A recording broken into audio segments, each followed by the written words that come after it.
Hi, this is Michelle Johnson. I'm an IFBB Pro, a Team Beauty Fit sponsored athlete. I'm also an ISSA sports nutritionist and fitness trainer, amongst many other things. So check out michellefitness.com to learn more about me and who I am, or team-knockouts.com. I'm here to talk about alcohol again. This is part two. I just posted something today, a video about alcohol. And, I didn't mean to sound like Debbie Downer or party pooper. I like to have my drinks, and yes, sometimes I drink in excess. I'm human, and I've been guilty of it. So, how do I personally handle that?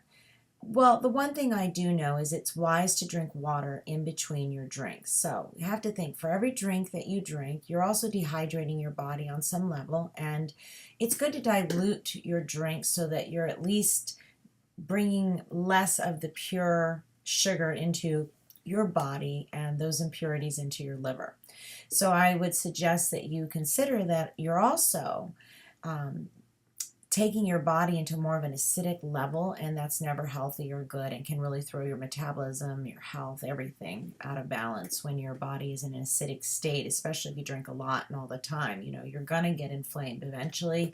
Maybe if you're not paying the consequences now, you'll see it later in life and you will have a harder time losing weight most likely, or you develop some sort of liver issue and side effects of that, and you'll find that you're having health problems because the body becomes out of whack and out of balance. So, as I said, I want to give you some tips and suggestions to sort of soften those rough edges and make sure that you're at least doing all you can if you must drink. And that's drink a ton of water. When you're drinking, drink water in between the drinks.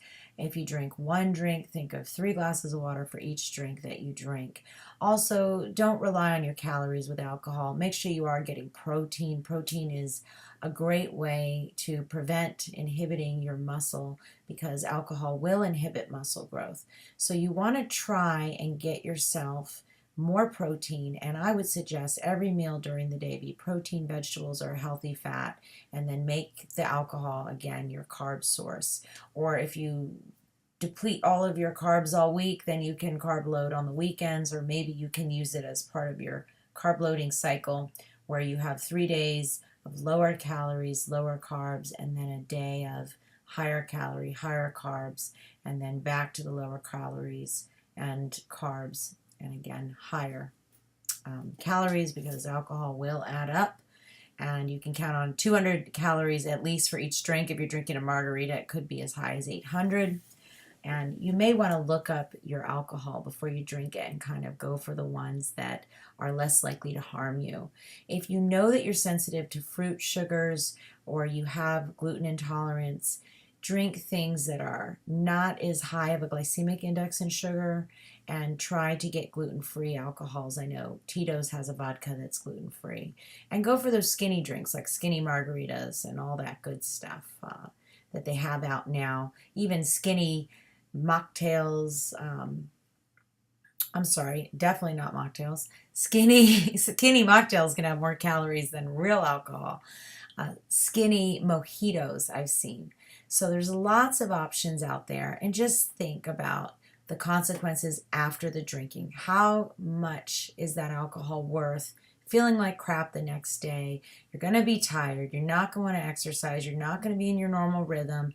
And you're probably, because you're feeling down and your serotonin isn't as great as it could be, you're going to be leaning towards other bad foods the next day and out of your normal routine. So that's never a good thing, right? So keep that in mind. Every time you go to drink, just let that little voice go off in your head that says, are you sure you want to do this? How much do you really want to do? And how much do you want to pay for it? Because you will. And it's very hard to get that weight off. And it's very hard to grow muscle, especially after 30. We're losing muscle all the time. And it's not something we want to lose. It's important for musculoskeletal health as well as fat loss. So we need to gain some lean muscle. And the only way we're going to do that is by keeping our bodies healthy and in balance and not justifying all of our bad habits. And if we're going to have some bad habits, at least moderate them. And I know that's relative, because if you're an alcoholic, moderating for you is drinking maybe even 2 drinks less. And if you're a lighter drinker, 2 drinks can be a lot of alcohol for you. So just keep in mind that you're not rationalizing and that you are counting calories. And if you're going to bitch and moan about the reasons you're not losing weight and fat, count the calories yourself, even if you do it in secret, and just see how many calories you're really getting each and every time you're drinking and how big those glasses really are.